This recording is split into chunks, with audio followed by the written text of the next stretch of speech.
Although as Minister of National Defense, I had sighting reports of UFOs. I was too busy to be concerned about them at the time because I was trying to unify the Army, Navy, and Air Force into a single Canadian Defence Force.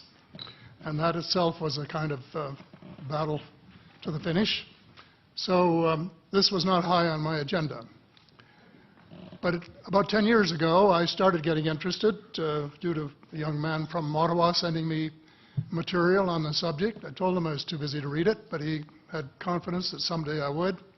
He sent me a copy of Colonel Corso's book, The Day After Roswell.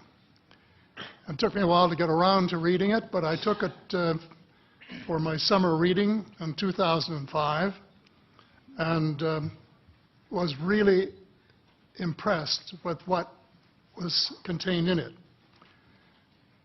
And what I thought to myself is there are huge issues here, huge issues. And the American people and the people of the world have a right to know what's going on because they're part of it. It's not just an isolated thing. And so after confirming the contents of the book with a retired United States Air Force general, I accepted the invitation of Victor Vigiani, who's over here somewhere, and his cohort, Mike Bird, to speak to a symposium at the University of Toronto. And I said, UFOs are as real as the airplanes flying overhead. That gave me the dubious distinction of being the first person of cabinet rank in the G8 group of countries to say so unequivocally.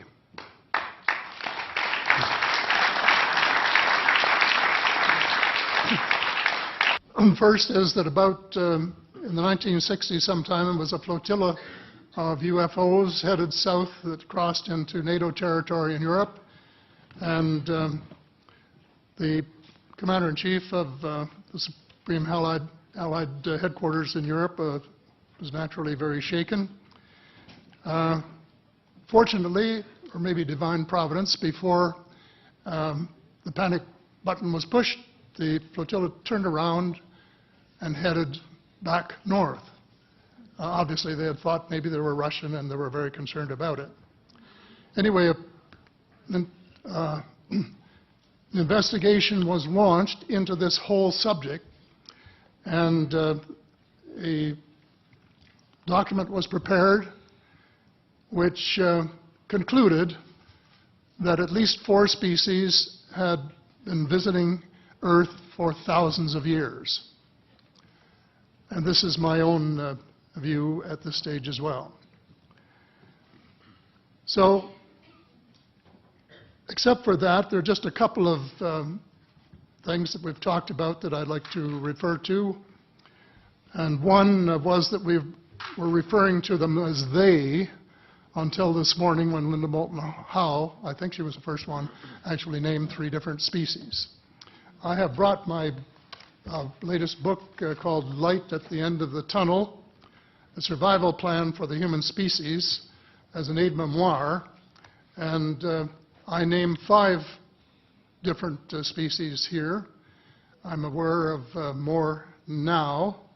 As a matter of fact, I saw a document just a few days ago that mentioned 20.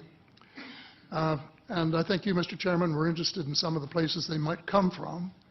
And I have in here Zeta Reticuli, R-E-T-I-C-U-L-I, Reticuli, the Pleiades, Orion, Andromeda, and the Altair star systems. So I don't think we can any more refer to them as they, because they're not an amorphous mass.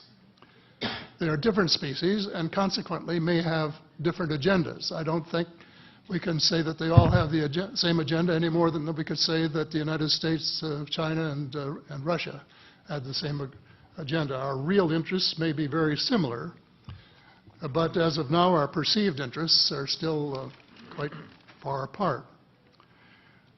One more observation before I begin what I want to say, and that is that we spent quite a bit of time talking about the 66-year-old cadavers. And I was glad to have Linda this morning finally say that there are live ETs on Earth at this present time, and at least 2 of them probably working with the United States government. The other species that I learned about not too long ago was called the tall whites. And this is when Pola Helliera broke the story just a few years ago. And through her good offices, I had the chance to talk for about 3 hours with former Airman Charles Hall and listen to this absolutely fascinating story of how he was working with, first of all, he was scared out of his skin, but after that, when he got to know them, how he was working with, and finally they became to trust each other and have a good working relationship with the tall whites at the gunnery range at Indian Springs in Nevada. And these tall whites were living on United States Air Force property and working in cooperation with the United States Air Force and sharing technology with them. He wrote a book, incidentally, called Millennial Hospitality. There are 4 different versions, but Paula says that Millennial Hospitality number 2 is the best. I think that's the one I read, and it's a very interesting read if you want to sort of get inside the problem of what it's like to bump into these people floating across the terrain in the desert. Well, enough on that for now. My interest is in full disclosure. And my only caveat is I think probably I would say 95 to 98% full disclosure. I know of 1 or 2 things that I'm not sure should be in the public domain, at least yet. They will be someday, I'm sure, but not maybe immediately.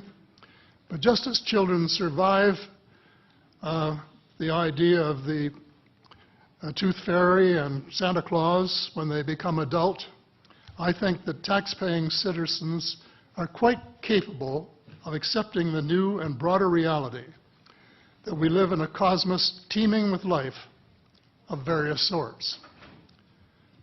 The fact that some other civilizations are more advanced than we are may be humbling, but that could be a necessary step in our survival.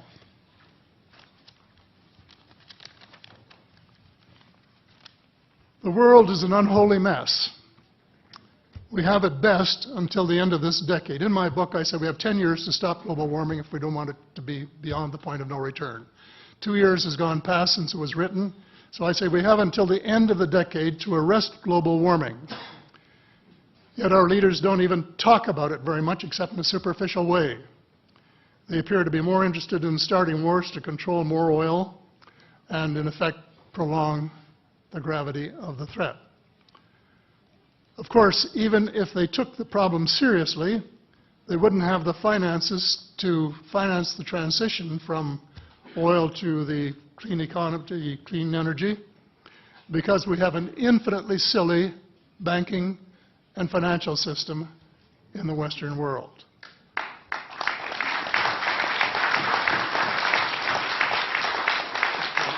And the United States Congress, I regret to say, is partly responsible, and I'd be glad to elaborate on that later if you're interested. And finally, they need the technology for clean energy. It exists, and it's being kept secret by the same vested interests who control our destiny. Who are these vested interests, and what are they up to? Well, Senator, you were talking about a military junta. In my opinion, that is true, but I have broadened and deepened the definition to cabal, and the cabal comprises members of the Three Sisters: the Council on Foreign Relations, the Bilderbergers, and the Trilateral Commission, the International Banking Cartel, the Oil Cartel, members of various intelligence organizations, and select members of the military junta, who together have become a shadow government of not only the United States, but of much of the Western world. The aim of the game is a world government comprising members of the cabal who are elected by no one and accountable to no one. And according to Mr. Rockefeller, the plan is well advanced. Does this help you to understand why our civil rights are being taken away from us? I say us, because Canada too is included in the grand plan. And the mere attempt to pursue the impossible pits neighbor against neighbor and the state power structure against everyone. All of the freedoms won by the millions of men and women who fought and died in World War II are being flushed unceremoniously down the drain. The only hope of peace is a negotiated settlement. This will require a paradigm shift in American attitudes. It involves a de facto renunciation of the plan for a new American energy and the adoption of a pledge of cooperation with all humankind to build the kind of world which we are collectively capable of. Young people everywhere need to be challenged by a noble cause. They need to be involved in arresting global warming, creating a banking system that is just and sustainable, and lead the way in the transformation to the new reality that we have to live in harmony with our celestial neighbors, as well as seeking peace on earth. In a word, we have to become spiritual beings and practice the one tenet that the world's major religions have in common, and that is the Golden Rule. In this field, too, and I just want to read one paragraph in this. This is from the late Dr. John Mack, an American secular Jewish psychiatrist who became a world leader in interviewing abductees, or experiencers, as he called them, came to this conclusion in a startling book, Passport to the Cosmos. Quote, although the aliens are not themselves gods, their behavior is sometimes anything but godlike. Abductees consistently report that the beings seem closer to the Godhead than we are, acting as messengers, guardian spirits, or angels, intermediaries between us and the divine source. Thank you. Thank you very much.